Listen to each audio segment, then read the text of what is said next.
مذاکرات پر نون لیگ تقسیم ہے۔ سربراہ پی ڈی ایم فضل الرحمان بھی بات چیت نہیں چاہتے۔ چین کے وزیر خارجہ نے آج بڑی زومانی باتیں کی، سمجھنے والے سمجھ گئے ہوں گے۔ شاہ محمود قریشی کی میڈیا سے گفتگو، کہا مذاکرات میں اکٹھے الیکشن، نگراں سیٹ اپ اور انتخابات کے بعد نتائج تسلیم کرنے پر اتفاق ہوا، اس کے باوجود وہ ٹس سے مس نہیں ہوئے۔ نواز شریف نے فیصلہ جاری کر دیا کہ ہم تو 3-2 کے فیصلے کو مانتے ہی نہیں۔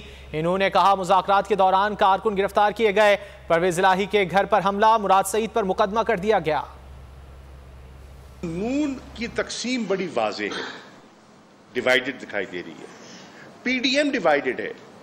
مولانا فضل الرحمان مذاکرات کے پہلے دن سے ہی مخالف تھے۔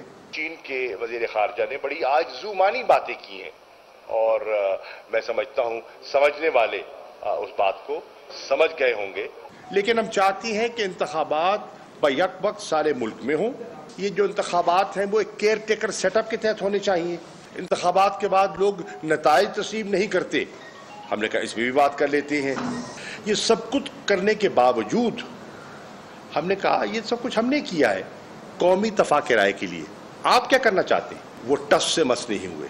اور نواز شریف صاحب نے جب یہ اپنا فیصلہ صادر فرما دیا کہ جی ہم تو 3-2 کے فیصلے کو تسلیم ہی نہیں کرتے، ایک طرف گفتگو ہو رہی ہے اور دوسری طرف ہمارے کارکن گرفتار ہو رہے ہیں۔ پرویز الہی صاحب کے گھر پہ حملہ کر دیا، ان پر دھاوا بول دیا، مراد سعید پر ایک نیا مقدمہ قائم کر دیا۔